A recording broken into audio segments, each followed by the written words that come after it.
Hey, Cashflow Ninjas, real quick before we jump into today's episode, I've been asked by many people recently, what has been the one thing that has made all the difference on my journey as a business owner and investor? I started businesses and I've invested in businesses. I've invested in single family real estate, multifamily real estate. I still have a sizable portfolio of multifamily real estate, historic resorts, mobile home parks, oil and gas, life settlements, gold and silver, Bitcoin and cryptocurrencies. I could go on. But the one thing that has changed the financial trajectory for myself and my family has been infinite banking. Yes, you heard that correctly. That is the number one thing I've done over the past 2 decades that have made the single biggest difference. And it's not even close. Setting up and building out a family banking system using infinite banking has enabled me to create my own financial system.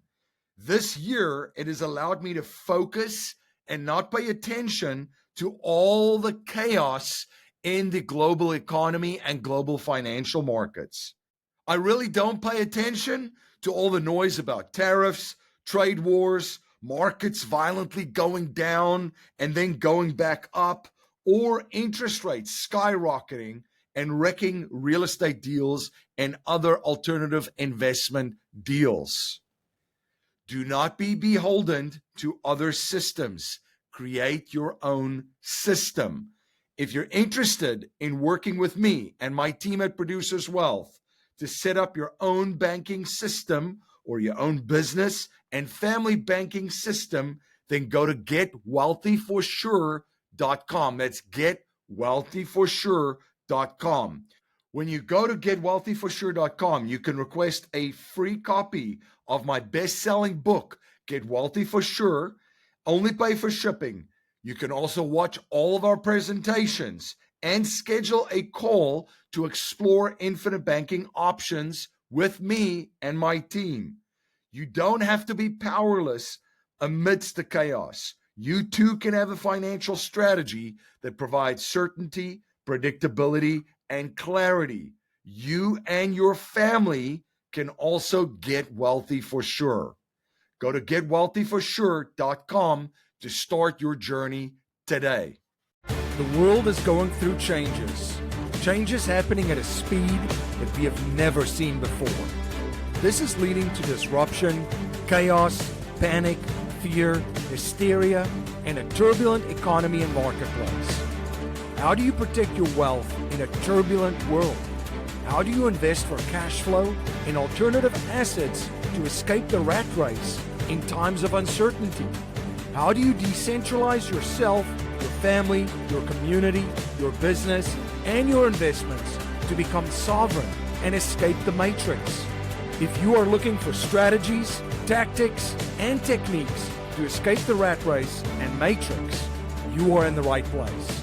My name is MC Laubscher, and this is Cashflow Ninja.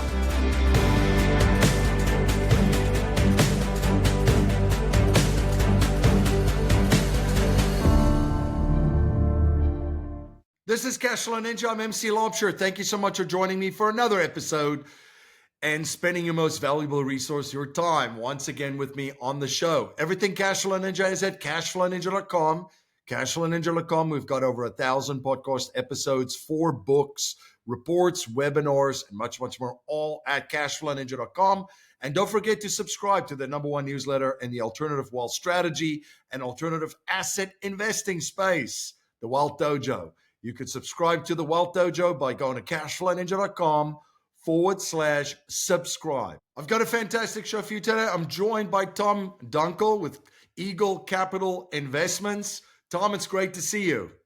Hey, MC, great to see you, my man. True story.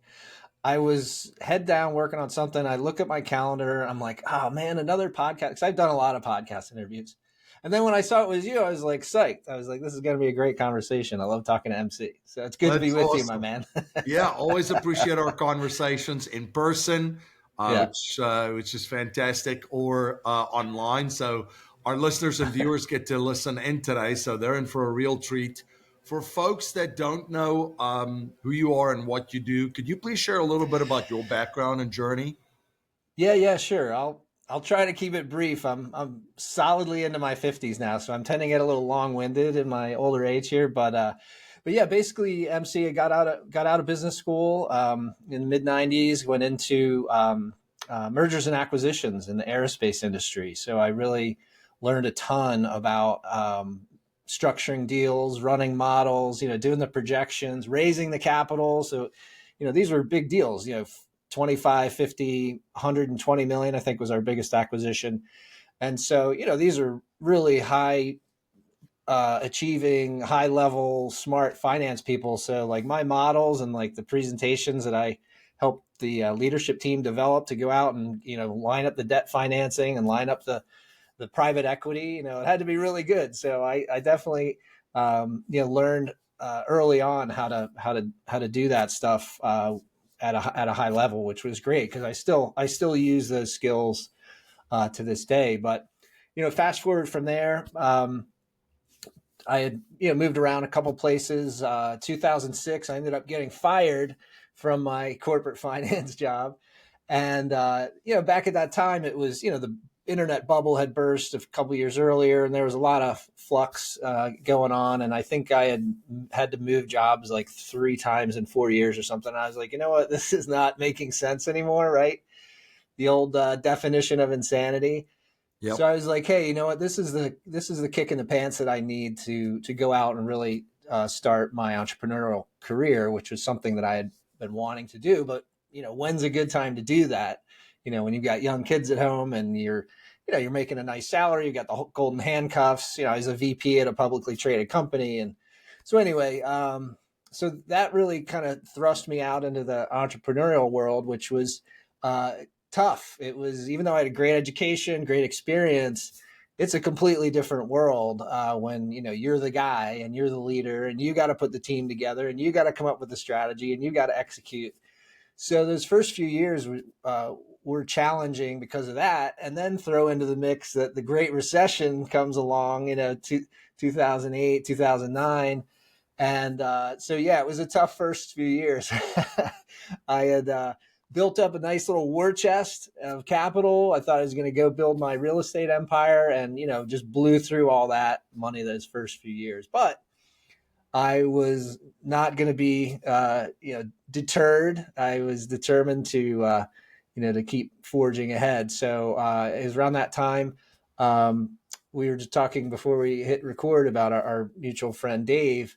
So I met Dave, and he's in the distressed mortgage debt business. And so I was like, oh, that's pretty interesting. With my background in finance and my interest in real estate, distressed mortgage debt, kind of resonated with me. So long about that same time, I teamed up with my partner, Joe Downs. We're still business partners till today. And we've built a great distressed mortgage debt business called U.S. Mortgage Resolution, which over the past 15 years has generated over $64 million of revenue. So Nice. pretty nice run with that business, and that business continues to do real well. But along the way, the success of that business allowed us to try out some other things as well. And we certainly failed many times with different businesses, but we did build a successful self-storage business, Belrose Storage Group. We acquired 18 some facilities across 8 or 9 states. And so that business continues to run. And we also have a short-term rental business. We've got Airbnb, Vrbo kind of properties up in the Pennsylvania Poconos region, if anyone knows where that is. And so that's kind of a quick story of my background. I tried to keep it tight, MC, but if you want to go back and dig into anything in particular, we can certainly do that, my man. No, I appreciate that. And today with Eagle Investments, what do you get up to today? Sure, yeah. So today, thank you for the for the reminder. So today is Eagle Capital Investments is my primary objective, where I spend my time So I'm the managing principal, and basically what Eagle Capital Investments is as I just went through, I have a lot of experience. For 20 years. I've been a full-time investor. And so along the way, I've learned a lot about different asset classes. I've met some amazing operators who I've come to know, like, and trust as friends. I can pick up the phone, I can call them, text them, whatever. And also along the way, I've developed a network of investors. So at this stage of my career, I'm basically looking for deals to invest in myself. And I figure, well, hey, why don't I invite these investors who I've worked with over the years to tag along with me, take advantage of my experience, take advantage of my network, and we can place dollars into uh, other real estate opportunities with these folks who I know, like, and trust. So it might be in industrial real estate, it might be in mobile home parks, it might be multifamily. I've got a guy out in Phoenix who's doing great things with medical office, and then also private lending. So, which is a great spot that I really like right now because there's a lot of uncertainty in the world. So it's nice to just get those monthly checks as if you're the bank. I Yeah. always like to be in that position. And so that's what we're really launching kind of as we speak, MC. It's I've been able to take chunks of time off this year, 2025, and entering into next year, really going to be hitting the gas to ramp up Eagle Capital Investments quite a bit. One of the things that I appreciate about you too, Tom, is you're one. We've heard the term lifestyle by design, but this Yeah. building your business this way, and it's really allowed you to spend your time how you want to spend your time and do the things that you want to do. Could you speak a little bit to that when you had that Yeah. epiphany and how to structure that? Because there's a lot of folks that might resonate with this because it's one of the first things that Mm-hmm. always come up when you talk passive income or investing. Is like, well, why do you want to do that? Well, Yeah. financial freedom, freedom of time, money, place, relationships, those kind of things. Yeah, it is. It's a huge it's really something so important. It's hard to overstate how important it is. But just hearkening back to my corporate days, when I was grinding out the hours. I didn't have any kids yet. I was really trying to get my career going, and I remember going to the 401k custodian. Like, you could go to the website to see how your 401k was doing, and you could do like these projections. It's like, okay, if you put all this money into these investments and you work for all these years, here's what you're going to get at the end. And I was like, man, that just doesn't seem like enough with all the hard work that I'm doing right now. And and then we were starting our family, and it's like, well, and my wife was working, and it's like, how do we juggle this with the daycare, the this and that.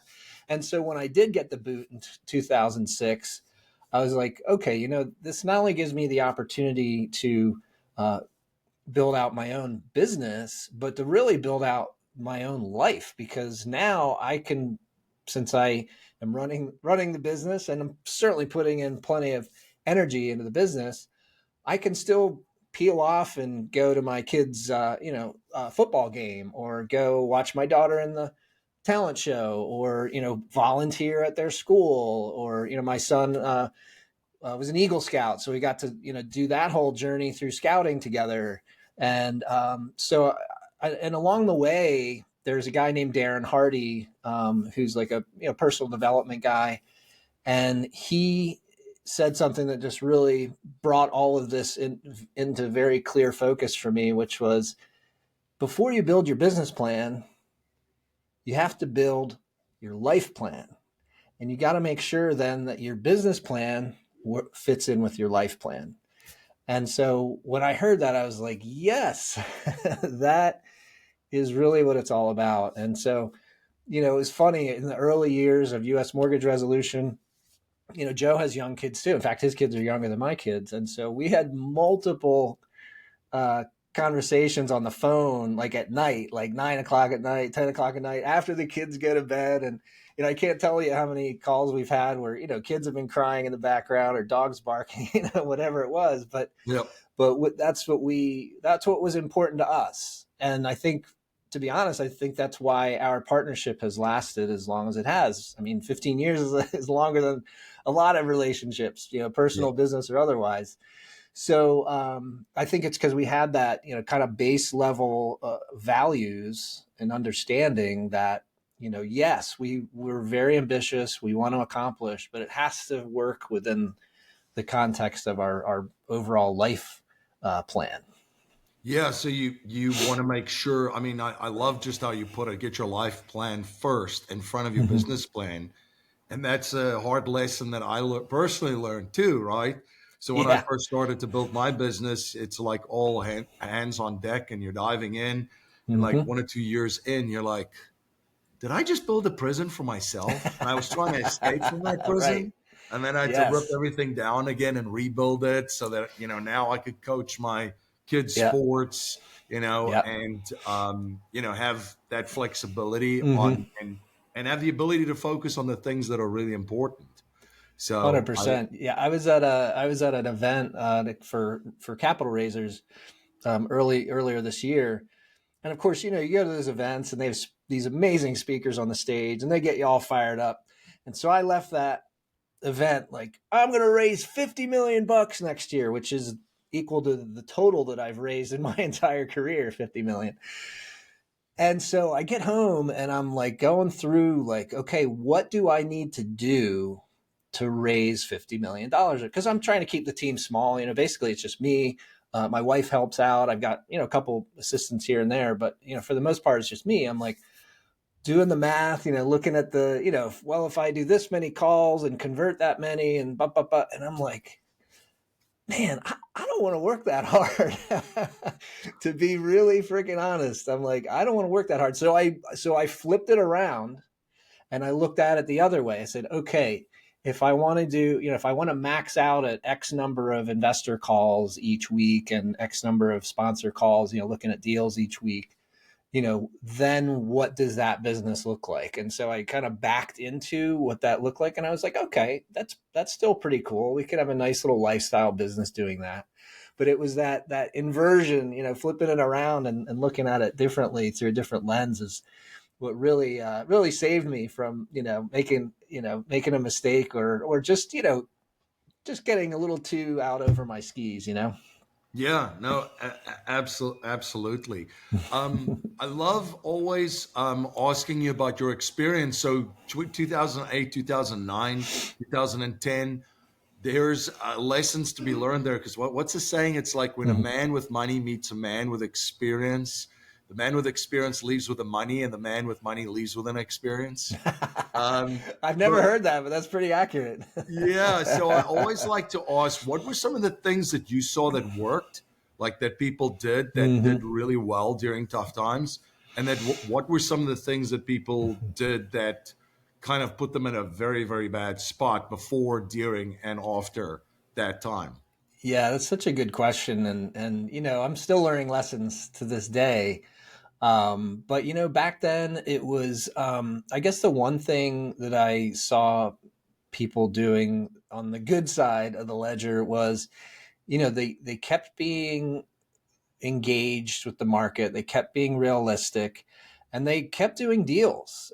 They kept because let's face it, real estate, the world I'm in, it's not a get rich quick scheme, right? I mean, No, you've got to be in it, and so like it's actually a good kind of parallel for today, right? So today, the real estate market's a little cruddy, it's a little slow. Who knows when or where interest rates might be going, the economy, da, da, da. But you know what? You have to take like a 3, 4, 5 year investment horizon when you're looking at these kinds of things. So I definitely encourage my investors to do that, and business owners for that matter. So yeah, the people that I think were successful and frankly are still around were the ones who were diligent, and they kept going, they kept grinding, they learned, they adjusted, they shifted. On the other side of the ledger, the folks who are not around anymore were the ones who were, overhyping deals, shooting for the sky, really taking unnecessary risks, kind of ignoring what was going on around them. And so a lot of those guys, like, they over leveraged right back then, Yep. and now I don't know where those guys are. They're not, but they're not in my world anymore. The guys who are still in my world are the ones who are, maybe conservative, turning down a lot of deals, which, I still do to this day. In fact, that's one of the things I tell sponsors who reach out to me, because when they learn that I raise and invest money, they like to talk to me, and I'm like, first thing I got to tell you is I say no a lot. So just setting that expectation right there. But yeah, that's really the key, is you got to be able to say no, and be diligent. Yeah, it's that thing of sometimes not doing anything or something is actually doing something. That's Like right. that's the right strategy. Because I feel like Yep. sometimes we're so programmed that we got to be doing something. And I'm not doing, no, you're just doing nothing. You're still Yeah. doing something. Yeah, that's right. Well, you're being smart. Like, I was on the phone the other day with a sponsor who's doing really well in the multifamily space.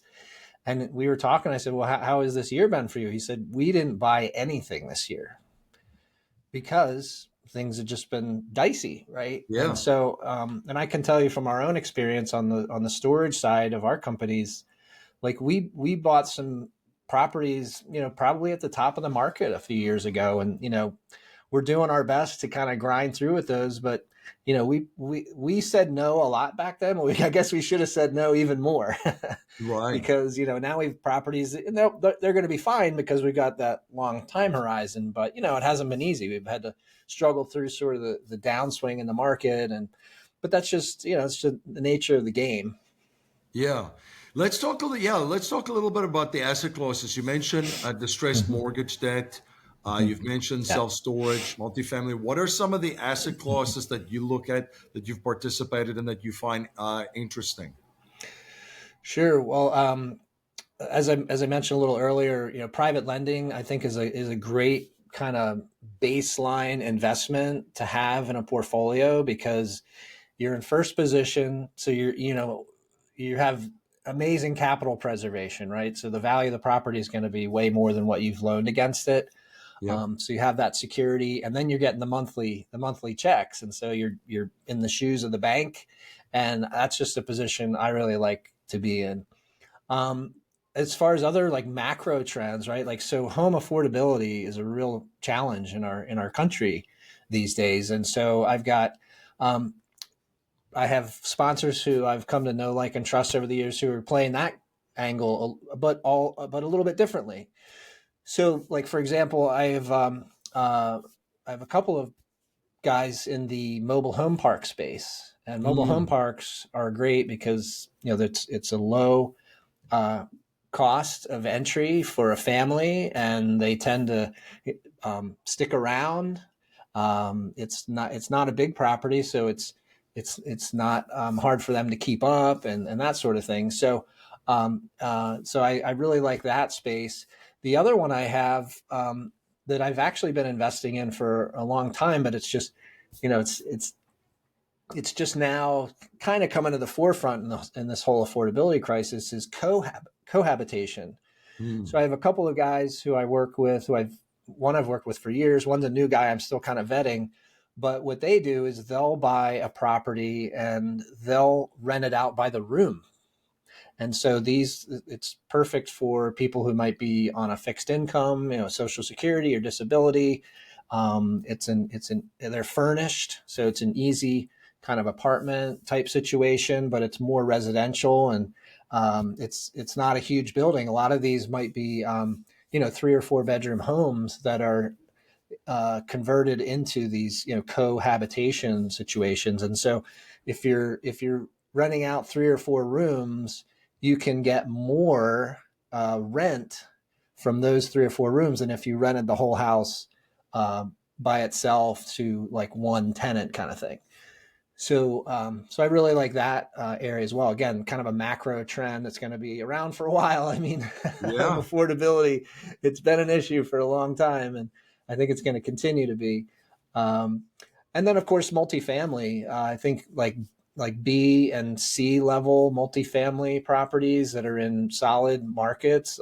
Like, I did a deal earlier this year in Phoenix. Phoenix is a great market, tons of investment capital is coming into that market. I think they're building like a big chip plant out there. I think there's a car manufacturer factory is going out there. And the cool thing too, sorry to get in the weeds a little bit, No, I like but it. the cool thing in the state of Arizona, they have by statute they can only increase property taxes by 5% per year. And why that's important is in other states. So, like we have a self storage facility in New York State. Well, guess what? New York State, they came along after we acquired the facility and they increased our property taxes by like 4x, 4 times, Ooh. and which just kills the cash flow of that deal. But in a state like Arizona, that you have that cap. So when you're doing your projections, you have some certainty around where property taxes might head. And the Yeah. other cool thing about Phoenix is no natural disasters out there, right? So you're not getting hit by a hurricane. There's no wildfires out there. There's no earthquakes. And so in a lot of markets, think about Florida and anything like on the East Coast, insurance has gone through the roof, right? Because of, hurricanes, and these insurance companies are just, really getting hammered with all these claims and whatnot. But out in Arizona, the insurance rates are much more reasonable. So sorry to go down a little rabbit hole there, but those are the kinds of things that as an investor, when you're looking out, you want to find certainty wherever you can, because even though I've built financial models, like I said, all the way back to the mid 90s, wow, it's a long time ago, 30 years. I knew one thing about my projection, if it was like a 3-year, 5-year, whatever it was, I knew it was wrong, and not wrong like in a bad way, but I knew that whatever that number was in the future, it wasn't going to come out exactly to that. It's going to be higher, lower, or whatever. And so, so being able to have some certainty out of some big line items, if you're in the real estate space, property taxes and insurance are two really big expense line items. So to have a little more certainty around those things really makes it feel good to go into an investment in that type of market. You know what's interesting? It's when you build your list of things that you're looking for, you're looking at growing cities, people are moving there, the demographics, you're looking at jobs, you look at the economy, the political environment these days, which is very, very crucial. Yep. But it's funny, you sometimes overlook these things like you just mentioned, because if I just had that list, I might be in Tampa, and Right. buying Yeah. in Florida. And to your point, then I get crushed with how many Category 4 hurricanes? Was it 3 or 4 years back to back on that side? Yeah, it's been this year. I just heard this the other day. This year is the first time in 10 years that there was not a named hurricane that hit landfall in the U.S. Wow. Crazy. Yeah. So you don't think about those things. Then all of a sudden you're like, oh, well, your insurance cost is through the roof. I know a lot of people that went into just Airbnb type of properties, and they are getting crushed with skyrocketing costs. And it's, it's the insurance and the property taxes. And then obviously the goods everything else going up. But it's interesting how, there's some variables there that people didn't have an eye on before, that now it's like, you probably want to take a look at that. Yeah, 100%. Yeah, we were selling a few self-storage facilities down in Florida, not last year, the year before, and we had to the buyer, they weren't trying to retrade with us, but they just came back to us honestly and they said, hey, we can't afford to pay you what we have this under contract for, because the insurance costs was 4 times higher than what we had in our expectations as when we made you the offer. And so we took a little bit of the hit. They took most of the hit, but to get the deal done, we took a little bit of a hit too. And so anyway, it's, you got to be, that's what I meant before about, you got to be agile. You got to be able to, see what's coming around the corner best you can. That's why they call it risk. I mean, there's lots of things that can come up that maybe, you, even with all my experience, there are certainly things that I would miss, but you do your best to mitigate those things. And that's too why you, make multiple investments, right? You're building an investment portfolio, just like you do with your stocks, bonds, and mutual funds. On the alternative investment side, you do the same thing, and that's why I like different asset classes with different operators and different geographic markets. That I feel very diversified that way. Yeah, and what you mentioned, multifamily, and you mentioned Arizona and Phoenix. Phoenix is a very big beneficiary too of Californians moving. I remember the last time I was in That's right. Scottsdale, I couldn't believe it. It's almost like Yeah. LA right now, right? Like Hollywood, just uh, people Yeah. everywhere. Just Yep. it's crazy. Yeah. It's definitely becoming a sprawling area for sure. Yeah, I was out there earlier this year, and it's great. I mean, I love the weather out there, but man, it is. Yeah, it's definitely sprawling. Some of the other trends that you mentioned too, it's fascinating that cohabitation trend. That's gaining a lot of steam. Yeah. I think we started covering that like about a year or so ago because there's even companies in that space. Because the first thing that people might be thinking, oh, this will be such a headache. I got 410. There's Hmm. companies like Pad Split, I think, is one of them, and different type of companies Yeah. even in that space. And to your point, it allows the owner to collect more rent than they would have just renting out the house, to one family, That's right? right. Yeah, that's right, and that's why I love the passive part of our investing is because those headaches. Because I used to own rental properties, and I won't ever own one again. But if you find a good operator, some people, they like that hand to hand combat, or they're good at it, and that it's their superpower. It's not my superpower. So they do a great job with that hand to hand combat and dealing with the tenants and this and that. But I will say, and sorry, this is another little rabbit hole, if you don't mind. One of the guys who I'm talking to about the cohabitation space, his business model is a little bit different. He has a nonprofit actually lease the whole building. So he gets a master lease from basically one tenant, right? So he's getting one check dealing with one party every month, and then they take on the responsibility of placing through whatever their charitable mission is. They Yeah. find the people and they manage the people and all that. And when I heard that, I was like, man, that sounds like a really lean, mean, great way to play that space. Yeah. Very interesting. And then mobile home parks. I mean, it's Yeah. funny when I started looking at this like 2015, 2014. It's what, Hmm. 10 years ago. It was kind of hilarious when people asked me what mobile home parks, you're like interested in that. I'm like, yeah, but it's like it's just gaining momentum and steam, that investment. Yeah. And the idea that you have in your mind of it, with cousin Eddie pulling up with his RV and ruining Right. the sewage, throw that out Yeah. the window. There's some really nice ones. There definitely are, and I'm digging more into that space. I've got a couple good buddies that are in that world, and the one thing they shared with me that I didn't realize before is that in the multifamily apartment space, or even single family rentals, they tend to tackle affordability through the Section 8 program through the Mm, through the federal government, the Housing and Urban Development, the HUD.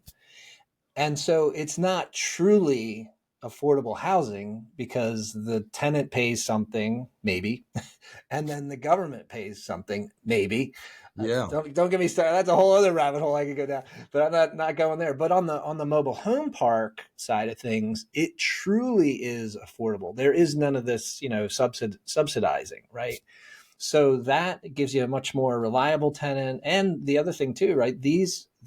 They are buying this trailer, right? They're buying this mobile home. So they have that ownership, like what we call in our distressed mortgage debt business when we're doing a workout with a homeowner, we call it emotional equity, right? So they have this mm, attachment to their home, right? It's where they're raising their family. The kids play with the kids in the neighborhood. They go to church down the street and school around the corner, and they become part of the community, which is different from more of a multifamily kind of situation. So I really like that aspect of mobile home parks, and they're very, very, very scalable too, and the management is pretty low as far as the operating expenses month to month. So I think it's a really cool space. I'm looking forward to making an investment there here next year. yeah. It's very, very interesting for sure. If someone's looking at building out their own alternative asset portfolio, and you mentioned just like you would with stocks, bonds, mutual funds, ETFs, Mm-hmm. all that stuff, and what advice would you give them? Where should they be looking to start? How should they be thinking about it? Sure. Well, thanks for the softball question. I'm going to take a nice swing at this one, MC. Well, you can go to investwitheagle.com. And one of the resources that I share with my investor partners, because by the way, I invest in every deal that I put out to my partners. So we're perfectly aligned in that regard. So if you hear of a deal from me, I've already vetted it with my 20 plus years of experience. I know the operator. Chances are I've visited the property. So, all that upfront due diligence work is done. So I kind of hand it over to my investor partners in my network on a silver platter. So investwitheagle.com. One of the resources that I have there is I call it the 4 steps to building a predictable portfolio. So basically it's 1, 2, 3, 4 plan, very easy. You can walk through it and it helps you to get your plan going, because I know a lot of people who are high achievers, or maybe you're a property owner yourself and you're looking to become less active and more passive. It's kind of a daunting subject, right? And so I kind of take all of that out of the equation and I just give people a simple plan. I'm happy to jump on the phone and talk through it. And if you want to have some fun too, I have a book called the Wealth Builders Playbook, which is a bestseller, and Very good. and it's full of stories. I had to say, MC, I had a little fun writing this book because I'm a golfer, right? And so a lot of the stories, chapter to chapter, it's like stories about the guys out on the golf course and they're talking about their alternative investments, but the one guy is only in stocks, bonds, and mutual funds, and he's learning from the other guys, and then they share a bourbon afterwards. So I had a little Nice. fun, writing the book, sharing some of those made up stories, but kind of real life application. But yeah, thanks for the softball question. Investwitheagle.com will get you started. That's awesome.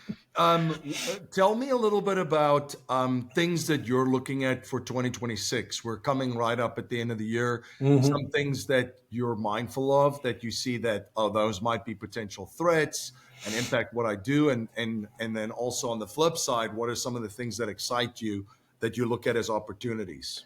Sure. Yeah. So I'm still a little wary about, there's a lot of operators out there saying, oh, we're going to have 3 or 4 interest rate cuts next year. And I'm like, I don't know if that's going to happen, because everything that I see, look, I'm no professional economist, but I do, read a fair amount of stuff, and I've been tracking this for a long time. But I just still see a lot of things in the environment right now are inflationary, right? So the job market and that sort of thing, and things are softening right now. But what I don't like to see is when a sponsor, they're putting a deal out and their projections have these rosy assumptions about cap rates are going to come down and we're going to Mm, exit at these lower cap rates in 4 or 5 years. And you know what? Chances are, there's it might happen.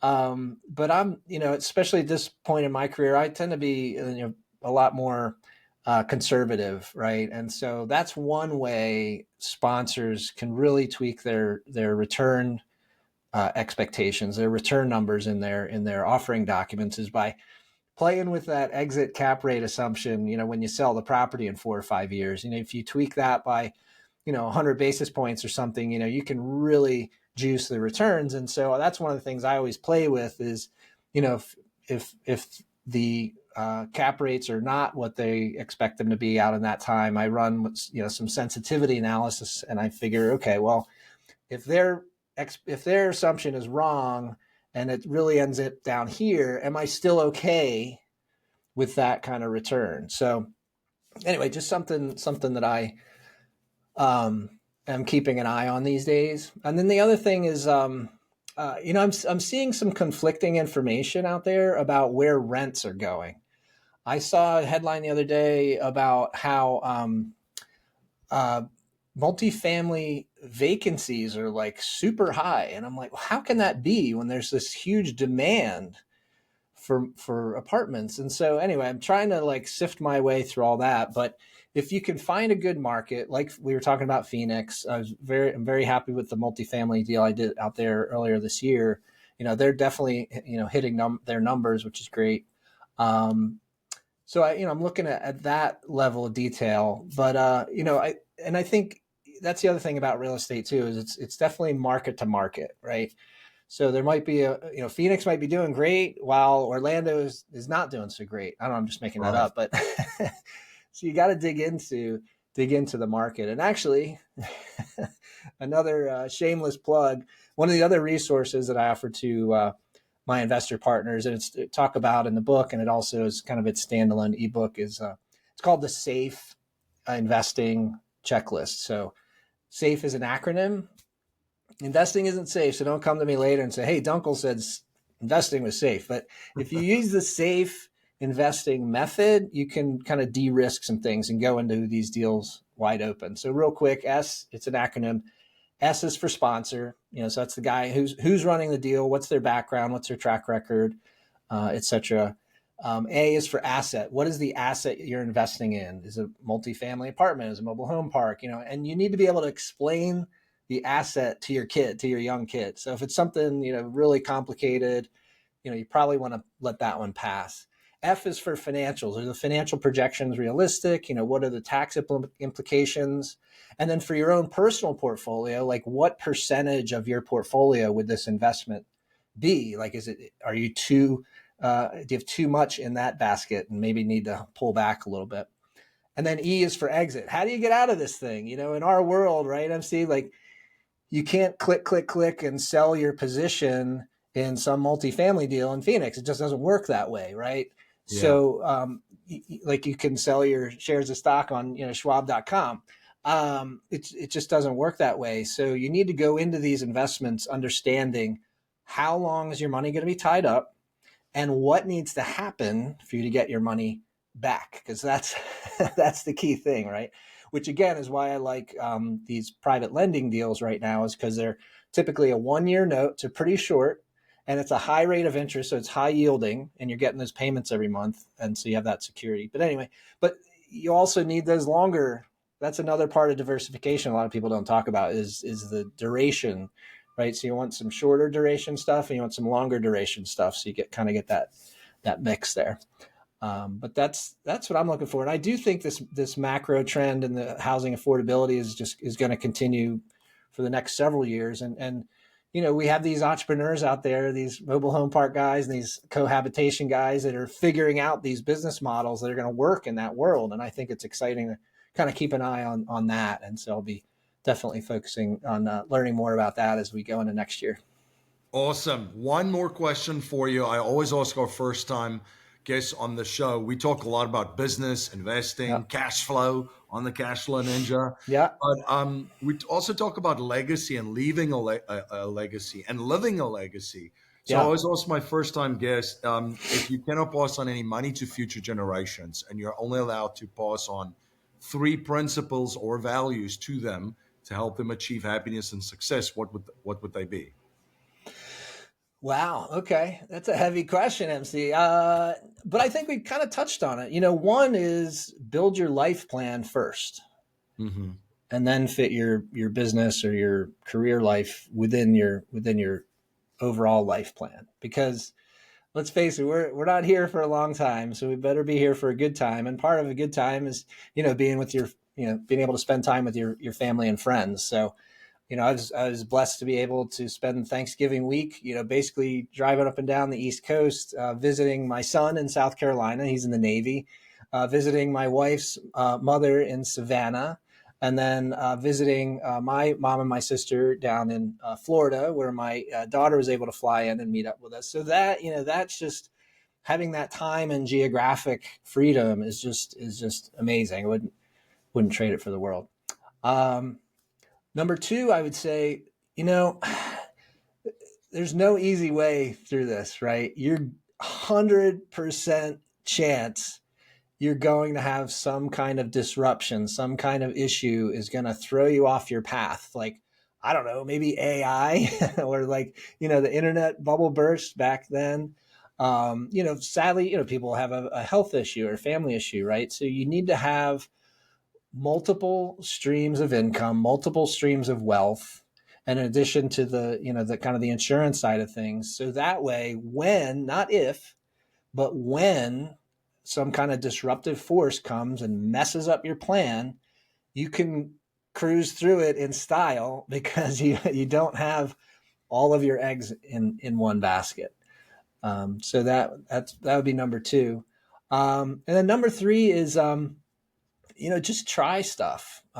Try, and I mean that in business and in life. So try out a different asset class. Don't do anything rash, but go learn more about mobile home parks. Like when we started out in the distressed mortgage debt business, there was like one conference in the whole country. Like it's not a popular niche, so it is very nichey.